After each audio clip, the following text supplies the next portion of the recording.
The following is a hockey podcast out of Vancouver and Surrey, British Columbia. It'll only consist of a lot of puck talk and even more BS, or in actual words, banter and satire. Enjoy, and as always, go Canucks go.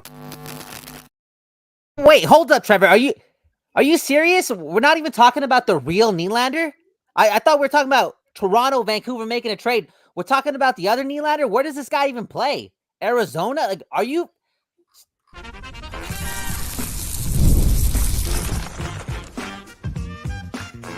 You're Locked On Canucks, your daily podcast on the Vancouver Canucks, part of the Locked On Podcast Network, your team every day. Yeah, sort of disappointing, my brother. I'm talking about Alex Nylander, but maybe we'll talk about Willie Nylander. Who knows? It's the middle of July after all, and you're listening to another episode of Locked On Canucks. My name is Trevor Beggs, co-host of Locked On Canucks, and also Canucks Raider, currently with a Daily Hive Vancouver. Before we dive into the episode, we got to thank you. I'm talking to you, baby, for tuning into Locked On Canucks. You know why? Because it is your Canucks every damn day. Part of that Locked On Podcast Network. They're doing the most for people and sports fans across the world and for our show. If you haven't done so already, what are you waiting for? Make sure you go subscribe, like, follow for free on YouTube or wherever you listen to podcasts, okay? Also, going to let you know today's episode is brought to you by FanDuel. Make every moment more. Yeah, okay, there's not as many sports in the summer, but FanDuel, they're hooking up all customers with a booster or a bonus daily all summer long. That's right, there's something for everyone every day all summer long. Visit FanDuel.com to get started. Alex Nylander, about 7 years after being drafted, 8 years after being drafted, 2016, he finally started to get started on his NHL potential last year with the Columbus Blue Jackets. But lo and behold, he remains one of the only free agents left on the open market. Wow. And Kyle, like I said, there's a William Nylander making $11 million per season. Alex Nylander, 11 goals last season. Bit of a difference between the two players. I did want to talk about Alex Nylander and whether or not it makes sense for the Canucks to target him in free agency here. Because they got a bit of cap space. Nylander flashed some potential last season. And let's talk about it, man. Could Alex Nylander, be a fit for the Vancouver Canucks? We can also talk about Willie Nylander if you want, Kyle. Maybe we'll touch on a couple of the other UFA options still floating out there on whether or not there's a fit there with the Vancouver Canucks as well. Before we get into all of that, let me introduce my co-host, rocking the necklace. I've never seen you wear a necklace before, bro. You feeling all right? Anyways, your puppy is always Flex Bowen. How you doing, brother? You know the deal, man. This ain't my necklace. It's Five Gods. Well, I guess it's mine now. Five God. More on that on my Instagram. Anyways, Trevor Beggs, man, with the ultimate trolling. He's 31 years old. Grow up, Trevor. Grow up. This guy hits me up last night. Yo, let's talk about Nylander going to the Canucks. I'm thinking, damn, Pettersson, Nylander, the rivals joining forces, and boom, walk into this episode, walk into the stream, and it's about Alex Nylander. Who? The same dude that scored 11 goals and had 15 points in 23 games with the Columbus Blue Jackets last year? That guy? Is there a chance? Is there a PTO down the road for that guy? Maybe, because to me, it makes a lot of sense. Now, Trevor, you know the deal, right? Me and you always talk about it, man. Elias Pettersson needs line mates. Elias Pettersson also needs to grow up. He needs to understand, what type of market he's in completely. And he needs to stop talking to Elliot Friedman. Do you remember a couple months ago when he opened his mouth with Elliot Friedman and touched on how he wanted to make more money than William Nylander? He paraphrased, he touched on it, he danced around it, but he didn't run away from it. So, boom, this makes too much sense. Could you imagine if Pettersson gets a bigger contract than William Nylander, which he did, and then also steals his brother? Could you imagine that, bro? That would be a couple of flexes for Elias Pettersson there. And honestly, I do think that there could be a match there between Alex Nylander and Elias Pettersson. Look, we've talked about it before on this show. Every dayers know. You could argue that there's still a hole in the Canucks top six, right? If you do decide to roll with, Joshua Garland in your bottom six, or you want to avoid like a Heinen Sherwood in your top six, or even a Höglander for that matter, the Canucks could probably still use another top six player right now. And again, Alex Nylander, he has definitely not been a top six player through his NHL career, but it looks like he may have finally turned the corner last year with the Columbus Blue Jackets.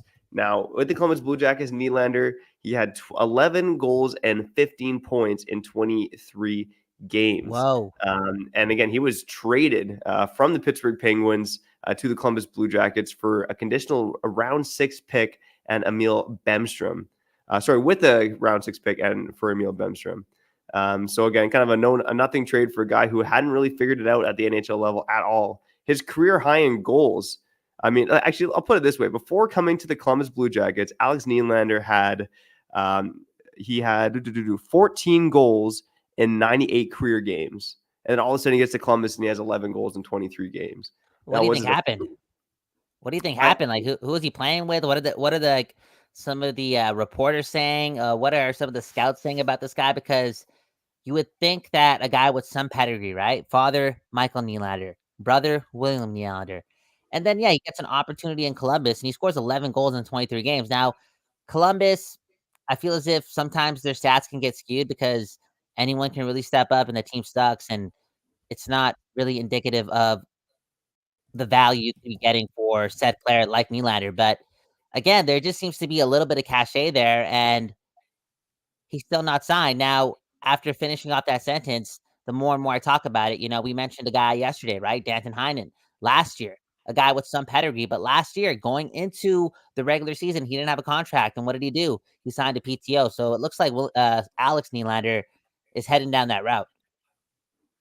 And potentially, right? And which is interesting because, again, he had a pretty good season. And I guess we're in a game now where there's more offensive skills, more offensive players. And if you're considered one-dimensional, which I think Alex Nylander is to an extent, then it can be harder to get an NHL contract. But, at the end of the day, for teams maybe wanting to take a flyer on a guy, because he's not going to cost a lot, right? Like, what is this, like $1 million max? Maybe even like a league minimum contract? It's league minimum, man. It's league minimum at this point. It's league minimum. Yeah, It is, exactly. man. And I think for Nylander, for him, it's about chasing an opportunity, right? I mean, Yeah. I think, the troubling thing is with the Pittsburgh Penguins, he played it primarily with Evgeny Malkin. Underlying numbers had some good games, but wasn't producing, right? The main change with the Columbus is he just got the opportunity to play in the top 6. So even with Pittsburgh and in other markets, the guy was barely averaging over 12 minutes a game, right? So he's kind of been cherry picked in some maybe top 6 roles for a few shifts, and then next thing you know, you're riding the bench. With the Columbus Blue Jackets, he was able to consistently play over 60 minutes a night, play in a top 6 role. His main line mates for a while there were Johnny Gaudreau and Boone Jenner. Whoa. And with those guys, I mean, honestly, it was very high-event hockey. Whenever Nylander was on the ice, the Columbus Blue Jackets were firing a ton of pucks on net. They also gave up a lot, right? Which is kind of indicative of their team as a whole. But Nylander, who was shooting the puck more than ever in Columbus, he was burying some of his chances. He was scoring some goals in tight as well. So kind of scoring from the dirty areas where I think for a lot of his career, he's been more of a perimeter player. And with some other guys in the team, like he played a lot of hockey with Cole Sillinger when he wasn't with Jenner and Gaudreau. With Cole Sillinger, better defensive numbers, the same kind of gaudy offensive totals. So I look at Nylander, and again, for a guy on league minimum, I'd be intrigued to see him get a potential opportunity with the Vancouver Canucks. I don't think it's going to happen in Vancouver. I think it's going to go to another team like a Columbus or a team that kind of has Utah. more holes in their lineup. But I'd be intrigued to see him with the Vancouver Canucks on a league minimum contract. Yeah, because you kind of like, it's ironic, right? Here we are, doing what we can in the middle of August, talking about players, talking about our brother. Me and Trevor are brothers. It's Trevor's birthday today. Happy birthday to Trevor. There's just a lot of bromance in the air. But the more and more we go down this route and talk about the other Nylander, the more and more it does not make any sense that he can find a spot in Vancouver, because the way I look at it, there's no room here because his player type is one that you don't want on the fourth line. Mm-hmm. His player type is somebody that doesn't get promoted within Tocchet's system. And considering where the Canucks are in their trajectory, I feel as if on the fly project type players that need to develop at the NHL level there's no room for that. There's no time for that. There's no patience for that. You know what I'm saying?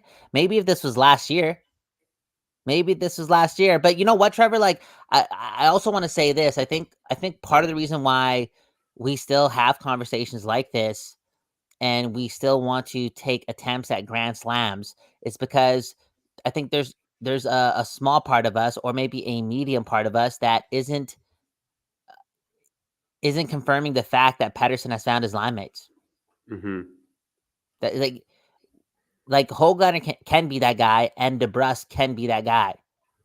Maybe Danton Heinen can be that guy, but there's a lot of Ken in that eulogy or that theory that I'm saying. Mm-hmm. And you could still say the same about a guy like Nylander, who scored 11 goals in 23 games with good players.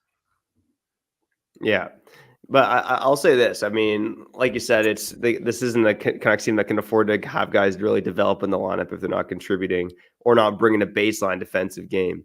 But with Alex Nylander, the one of the things that intrigues me is what do we see in the playoffs this year? This is a Canucks team that really struggled to shoot the puck and get it on net, and that's something Nylander did really well in Columbus. This is a team that, again, has a hole in their top six. This is a team that struggled to score after the All-Star break.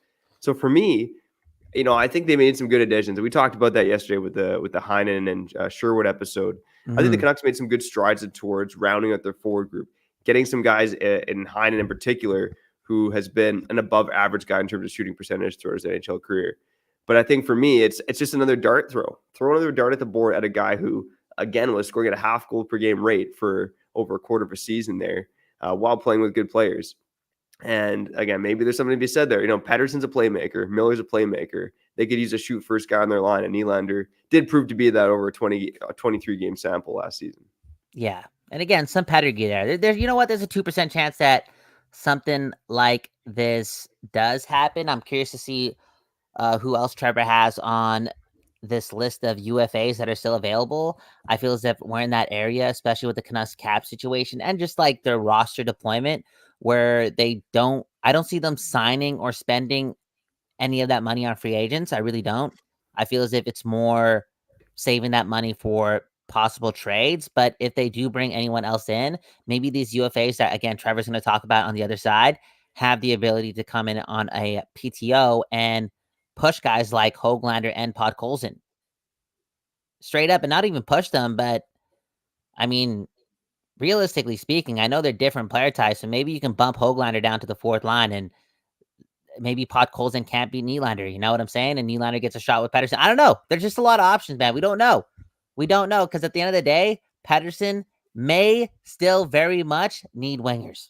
Anyways, Trevor, who we shouting out on this episode of Locked On Canucks on your birthday before we talk about more of these UFA options? All right, let's shout out our friends over at Indeed. On the other side, like Kelsey, we'll get into a couple of the UFA options, and let's have some fun with this. Since we mentioned Nylander in the title, what would it take? What would the Canucks have to give up if they got William Nylander? Let's go down that road. On the other side, there you're listening to Locked On Canucks, your Canucks every day. All right, it's the middle of the summer. It's the time to, sit on the beach in your Speedo, wear your bikini, and, work on that tan. But if you decide that you're looking for work or you're an employer that wants to hire, make sure that you use Indeed. If you need to hire, you absolutely need Indeed. They're your matching and hiring platform with over 350 global monthly visitors, according to Indeed data. And they have a matching engine that helps you find quality candidates fast. Ditch that busy work. Use Indeed for scheduling, screening, and messaging so you can connect with candidates faster. And Indeed just doesn't help you hire faster. 93% of employees agree that Indeed delivers the highest quality of matches compared to other jobs, according to a recent Indeed survey. All right. So with Indeed, man, they make it so easy. They make easy things look not easy. Okay. Wow. Listeners of the show, you will get a $75 sponsored job credit to get your jobs more visibility at Indeed.com/lockedon. Just go to Indeed.com/lockedon right now and support our show by saying you heard about Indeed on this very podcast. Locked On Canucks, baby. Indeed.com/lockedon. Terms and conditions apply. Need to hire? You need Indeed.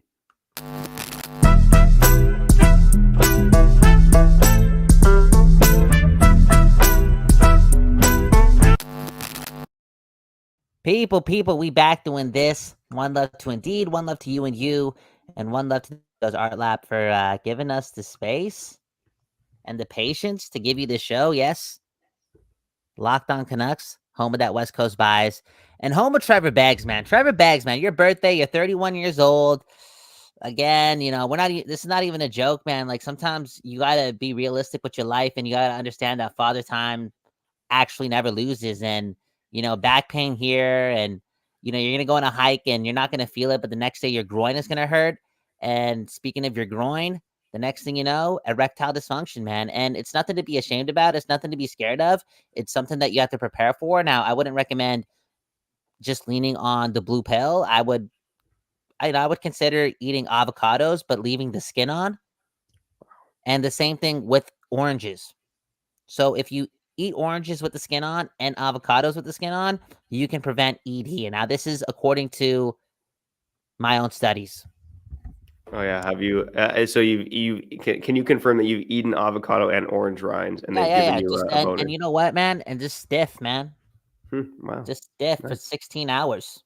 For Wow. 16 hours. Wow. This 16 episode hours. is brought to you by Orange Rinds. Yeah, there you go. 16 hours stiff, but honestly, man, still only doing it for 8 pumps. That's something that I got to improve on, but one step at a time. Hey, speaking of improving other UFA options, Trevor, okay, for real, based on the budget that Alvin has left, based on Rutherford's swagger, like realistically speaking, like who's out there that they can afford as a UFA that can actually improve what the Canucks already have? So you're looking at possibly replacing Podkolzin, possibly getting another defenseman, even though they have like 7 signed. Like what's realistically out there? There's realistically not much out there.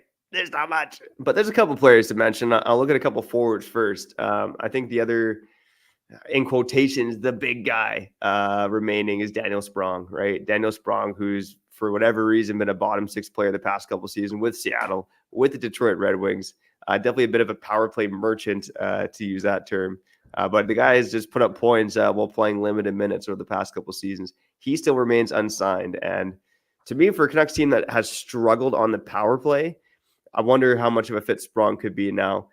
Again, does he fit the team's identity? It's kind of the same thing as Nylander. Like, you got to get this guy into a top 6 role. I mean, Sprong is still producing bottom 6 minutes and kind of held his own in terms of possession. So maybe there's something to be said there, but he's definitely a guy who traditionally so far in the NHL where he's been the most successful has played in a 3rd, 4th line role and then been on the power play to pad his stats as well. Kyle, do you think a guy like Daniel Sprong could be a fit at all in Vancouver? I just don't see it. And I see it, but the only way I see it is if either Heinen and Höglander move down the lineup. And if somebody like Podkolzin doesn't take the next step in his development, which again, like there's a 50% chance of that, right? There really is. I think so much of this conversation has to do with the status of Podkolzin and his ability to improve by a lot. Now, there's a chance of that too. Like this may be for a whole other episode, but I'm pretty sure this guy's already training in Vancouver. I'm pretty sure I've seen pictures of this guy. I don't know if these are like pictures from the past. Maybe I'm wrong on this end, but with like Miller and Hughes holding his baby. Like I don't know if that's again from the past and whatnot, but it could be something from July. Like there has to be a lot of work for Podkolzin to do this summer for this team to either consider or not consider bringing in more forward talent. You know what I'm saying? Isn't that the answer, or is this a Höglander versus Daniel Sprong thing? Yeah, and I think if that's the competition, I think Höglander's going to win out, right? I think Höglander's the younger guy. He's, the cheaper guy, and he's kind of earned the opportunity despite not having a great postseason, I think. Höglander's a guy who's proven that he can kind of take criticism, handle it well, and get better. So I'd be betting on Höglander over both a Nylander or a Daniel Sprong. But again, like you look at the Canucks forwards right now, and I think tomorrow we'll do our lineup projection episode, more so what we want the lineups to look like on opening night. But if you do stick Joshua and Garland on the 3rd line with Bluger, your top 6 is DeBrusk, Pettersson, Höglander, Miller, Besser, and Heinen, Sherwood, right? So like there's still holes there, right? Like do you consider Höglander top 6 guy? Heinen and Sherwood are going to force them into a top 6 role, right? There's still a hole there for another guy, whether it's taking a flyer on a good Nylander or Sprong or praying and hoping Podkolzin works out. There's still a hole up there. Okay, but you know what? Again, we haven't done this yet because it's still early. But when we go up to lineup projections down the road, we'll again dive more into this. But is there a world where again Podkolzin doesn't improve, doesn't deserve his spot, isn't an everyday NHLer? Is there a world where that happens and the Canucks are forced to get another top 6 player, not a bottom 6 player, and they roll with the bottom six that includes Teddy Bluger, Dakota Joshua, and Connor Garland, and Pius Suter, Danton Heinen, and Kiefer Sherwood. If you could swing that in your bottom six, Yeah. then you'd be doing something pretty well. But Yeah, I mean, dude. like those are pretty big holes to fill the top six. Like, who are those guys to replace them? No, but That is can the a big guy thing. like Sprong be a complementary player to Besser and Miller? Like is there still that option available? And again, like I haven't looked at the UFA list. Bex is going to name a couple more names, but I feel as if that would be their logic if they would go down that route. Now, again, I don't see them spending up money on an actual contract, but man, oh man, the PTO route. What if they find the next Danton Heinen? You know what I'm saying? Yeah, 100%. I mean, it's possible, man. And like again, I'll mention a couple more names here, but one of the big ones is so not big ones, but one of the other forwards on my mind. He is big, Radim Zahorna, and I've talked about him before as like a potential. Could he be the next Dakota Joshua type of player? Radim Zahorna, 6'6", 220, a point per game player in the AHL. It's kind of been an AHL NHL tweener, but for me, he's a guy who can, kind of challenge for a spot, like push Podkolzin for minutes in the bottom six. He's a good injury replacement. I think he's better than Nils Amon. If like Bluger, Suter, or one of the centers were to go down. So Radim Zahorna is another kind of guy who I think at forward would make some sense. On defense, again, it's slim pickings. I mean, we talked about Oliver Shillington before, right? I think Oliver Shillington as a puck-moving defenseman could make some sense for the Vancouver Canucks. But aside from that, there's not a ton of names I really love out there in the free agent market. I'm still intrigued by Travis Dermott, who, again, underlying numbers, pretty good season last year. Familiarity with this management team. But again, those are kind of like the few guys I see kind of floating in free agency who I think like the Canucks maybe should have some interest in. Yeah, and the more and more defensemen that you bring up, the more and more closer we get to reality, right? And that's September coming, and us having our fourth best defenseman be Tyler Myers. And I think I saw something in our Discord. Okay, the link is in the bio below. Somebody was quote unquote reporting that Alvin was talking about how he wants to see Hughes, Hronek, and Myers on their own pair. I don't know if that's true or not. But man, oh man, like if we don't add a puck moving defenseman, I feel as if they're going down that route. They really are. Speaking of going down a route, how about this question? This is a big one. Stephen Wong asking asking us, like, who do you think's going to play more games, PDG or Podkolzin next season? You get what I'm saying? Like, the reason why I'm bringing up this question is, like, I definitely think that the Canucks could be in a position if they don't get the next level from Podkolzin and their curiosity starts like going through the roof and they can look at their bottom six being one of the best bottom sixes in the NHL if they move things around and move Heinen down the lineup for them to bring somebody else in. That would be crazy. And bro, like you never know with Alvin and Rutherford. Like for all we know, that's what they're gonna do. They swing for the fences in September. They bring in another top six guy. I know it sounds crazy, but then you see DeBrusk playing with Besser and Miller, who some people think that should be the case. And then you get another top six winger for Patterson, and boom, you look at this team, and it's, again, a different version of the Florida Panthers. Woo, I like that energy, buddy. To answer Stephen Wong's question, and shout out to everyone who comments here on Locked On Canucks. Phil DiGiuseppe should have the leg up, right? He's the guy who's been trusted more by this coaching staff. I mean, Podkolzin, I'm going to say it's Podkolzin because I'm just going to really just believe that, based on the work ethic of Podkolzin, that he just figures it out. But right now, PDG should have the leg up. Like if you're looking at depth charts right now, PDG is ahead of Podkolzin. Podkolzin has to earn his spot in the lineup. And I think that's going to be a fascinating battle come training camp, especially if they decide not to add anybody else. Kyle, let's add a few more comments to the conversation here on the other side and answer the question, what would it take for the Canucks to get William Nylander out of Toronto? What does that package look like, baby? Let's talk about packages on the other side. Here on Locked On Canucks, after we shout out our friends over at FanDuel. All right. You know what? It's no surprise, okay? I love sports, and I love them so much, and I never want them to stop. But NHL's done. NBA's done. There's not much going on. NFL's not here yet, but guess what? FanDuel, they keep me in the mood because they keep the sports bets going whenever I want All I have to do is open up the app and dream up bets anytime I'm in the mood for some sports. And this summer, FanDuel is hooking up customers all summer long with a booster or bonus daily. That's right. There's something for everyone every day, all summer long. So head over to FanDuel.com and start making the most out of your summer.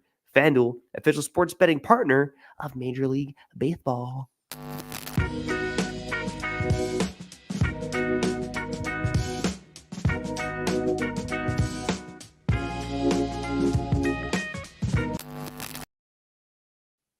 People, we are back doing this, and that's giving you an episode of Locked On Canucks.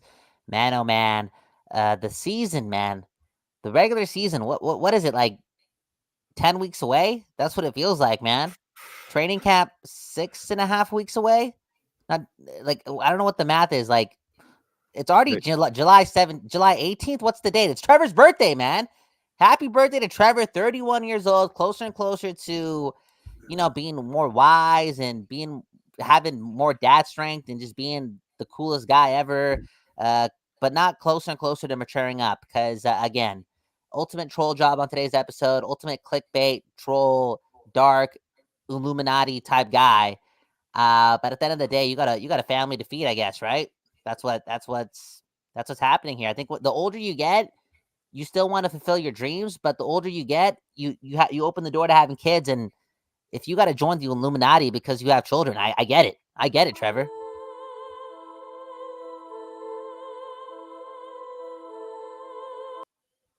Got to feed the family, buddy. And again, I'm all down the William Nylander cult right here. So I'm going to ask the question: if the Canucks were theoretically going to acquire William Nylander, what would they have to give up to get him? And I think it's going to cost either two things. It's either JT Miller. Whoa! Would you even do that trade straight up? No I think way. Canucks What do fans you all saying mean? no. No I'm saying way, no. dude. I'm saying no. I'll break your face What right about, now, bro. What about Thatcher Demko? Could Thatcher Demko get it done for William Nylander? You look at the cap hits; they're drastically different. Toronto's struggled to get a starting goaltender for a long time. Is that at all a possibility? I think Leaf fans are probably saying no. Canucks fans are thinking maybe. Okay, this is the stupidest thing ever. But let's say Nylander has a good season, and Demko and Shelovs has a really good season, and the Canucks kind of like struggle to score goals in the playoffs and get eliminated in round 2 or whatever. All this jazz, and I don't know, like the writing's on the wall that they're not going to re-sign Demko. Like no, there's no world for that. There's no world for that. I'm not even going to say what it's about to say. Can I say what I'm about to say? Like in the other way, would you like? This sounds crazy, but maybe I'm just gassing up this guy too much. But I'm just thinking about the playoffs, and Nylander's a really good playoff player too. But like, what more would it take if it was Besser for Nylander? Like, what more would the Canucks have to add?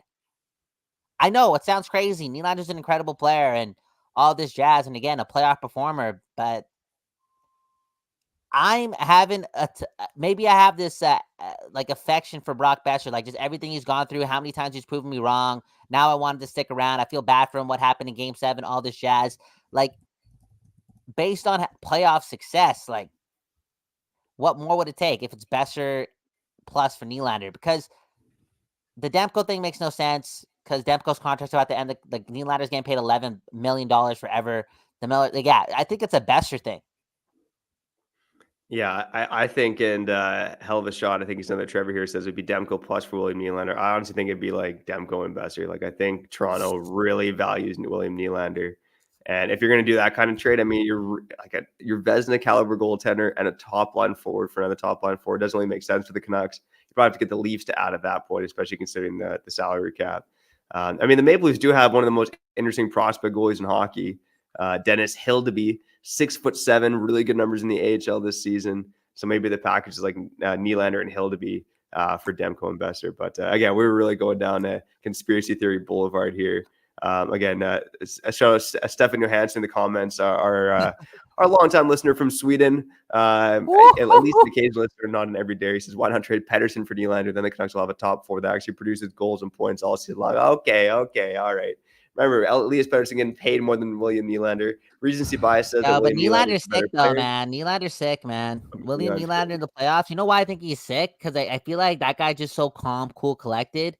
He's like, I don't know. There's something about him where I feel as if pressure, it doesn't get to him. Like, he understands it. It's around him.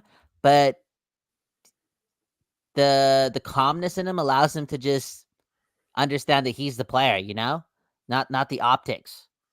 He steps up, man. He's a really good playoff player in a really tough market. It's not, I know they don't go deep in the playoffs, and games in round 1 are not easier than round 2, but the guy steps up, and it would take a lot for any team to somehow get Nylander out of Toronto. It really would. But look at me, man. How am I this in love with Brock Besser, man?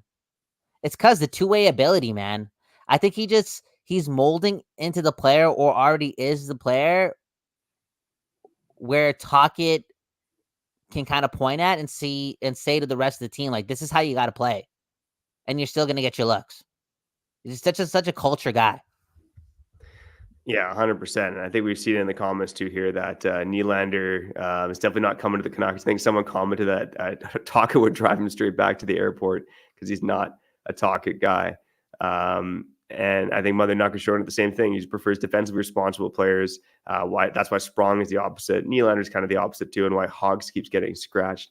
I mean, Nils Hoglander, yeah, he's an interesting case. Maybe we'll do a deep dive on Hoglander and his season. I think he's gotten a bit better on that side of things, but still, you saw it in the playoffs. He's just not a guy who's completely trusted here. And, Matt Folger, I'm going to show this comment. Podkolzin better wake up. Don't doze, yo. And make sure let me take a photo of that. Let me take a photo of that for the people, man. Shout out to Don't Doze. Shout out to that West Coast bias. And again, one love to all the comments. Happy birthday to Trevor. You're the man. Really, really appreciate everything you've done for us. You deserve nothing but the best today and tomorrow and tomorrow and tomorrow. But man, oh man, dude, Podkolzin. I think we also had a comment from what's the homie's name? Hell of a shot, saying like, oh, why would the Canucks bring in Alex Nylander and stick the middle finger to Podkolzin? It's like, dude, Podkolzin's not. Is he like? You consider this guy a prospect anymore? You know what I'm saying? You understand what I'm saying? He's gotten looks, bro. He's gotten chances, man. He's gotten chances, and now it's up to him to. I've said this before. It sounds so sorry. It sounds so weird. I swore there. My bad. He needs to try less. If that makes any sense. No, he needs to think less. He's overthinking the game, and it's been that way for quite some time. I mean, he was playing. It's ingrained in him because I think he's a defensively responsible guy. But he really is just getting in his own head. And that's been the main problem with Podkolzin. And that's why I'm still believing in the guy as well. And why I'm picking Podkolzin to play more games than PDG next season, even though current logic would dictate that it's the other way around. I just want to say shout out to everyone in the comments here.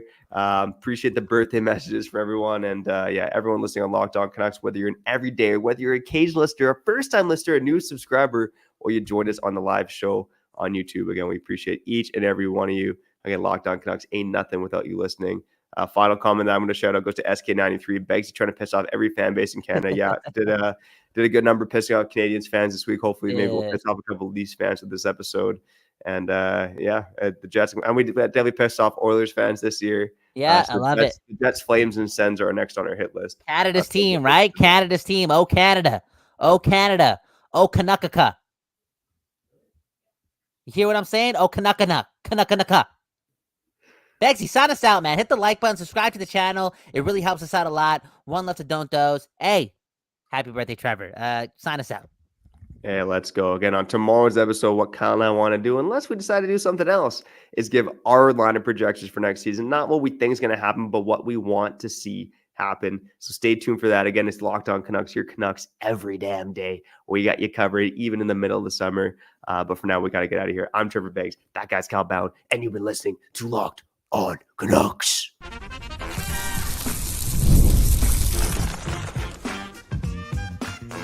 Your Locked On Canucks, your daily podcast on the Vancouver Canucks, part of the